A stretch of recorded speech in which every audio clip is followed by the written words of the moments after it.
What is going on, everybody? Welcome back to Election Analysis 2024, and today we are going to be talking about why Donald Trump must win one of the three Rust Belt states if he wants to be the next president of the United States. There are a few things that go into this, the first one being Nebraska District 2. And we're going to look at this now, and the trends in this district have been pretty detrimental for Donald Trump. And so first, what we're going to do is we're going to look at 2016. This is the 2016 election result, and if we look at Nebraska District 2, Donald Trump won by just 2.2%. He won statewide by 25 points. But just in Nebraska District 2, this is the most urban part of the state. You see Donald Trump only winning by just over 2 points. And then you see, obviously, in 2020, you see Joe Biden here winning Nebraska District 2 by around 7 points. That's pretty much a 9-point swing for Joe Biden.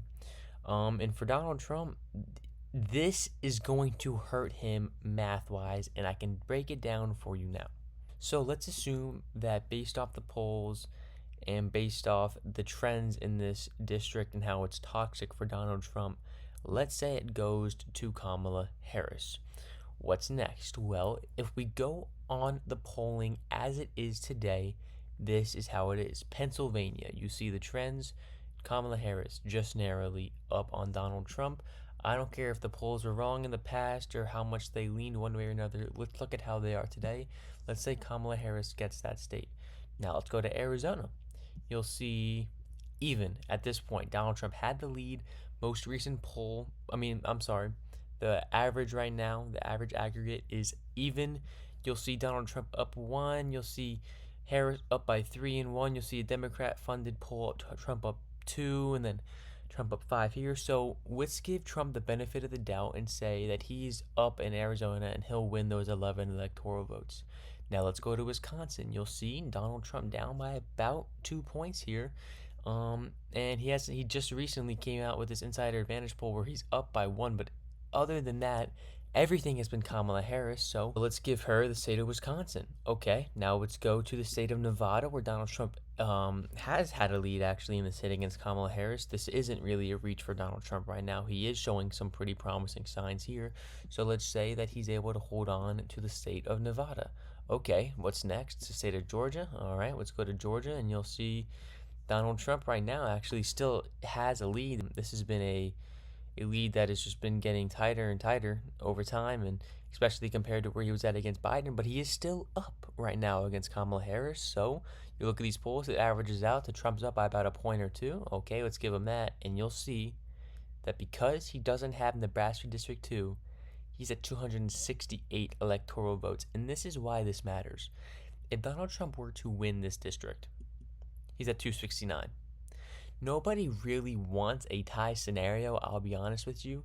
But if you're Donald Trump, you're going to want to win no matter how you get there. You really want to make sure you just get to the White House in January. And to be honest with you, the way the tie procedure works, the incoming House of Representatives will vote per state. So Texas will have one vote along with Oklahoma and Kansas and Nebraska and North Dakota, South Dakota. All of them will have one vote, just as California would have one vote.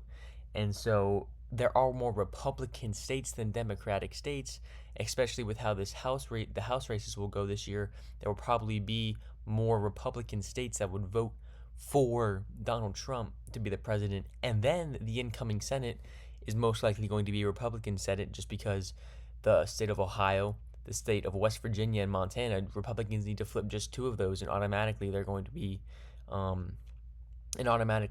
have a Senate majority just like that, and that would elect J.D. Vance to the U.S. Senate, and that would elect J.D. Vance to be the vice president. So this would be a winning scenario for Donald Trump right here if he had Nebraska District 2. Michigan, obviously, that's the most left-leaning right now, about a 3-point lead for Harris. So we can say that goes to her, 269. This would be a winning map for Donald Trump. Even though it's a tie, the House would vote for Trump. However, the trends in this district does not allow Donald Trump to win with the Sunbelt strategy. He cannot win with just the Sunbelt strategy. And you may say, yeah, he could win a New Hampshire or a Maine at large or whatever it is, get the extra electoral vote or 2. but he's not. These three states are where he would need to go next and where he is most likely to win. In regards to, he's not going to win New Hampshire before he wins Pennsylvania. He's not going to win man at large before he wins Wisconsin. And realistically, he's not going to win Nebraska District 2 before he wins any of the Rust Belt.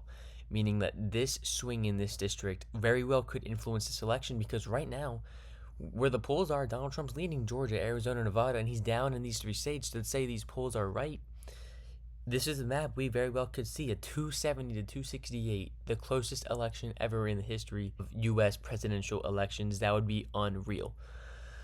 So this is why Donald Trump must win a Rust Belt state. It could be a Wisconsin, whatever it is. That's 10 electoral votes and he's there. But he needs one state. He will not win the presidency without flipping a Wisconsin, Michigan, or Pennsylvania. There is no way for him to get to 270 without one of these states. And that's why the math right now is not looking the best for Donald Trump. Thank you guys so much for watching this video. If you enjoyed, make sure to like and subscribe down below, and I will see you guys in the next one. Peace.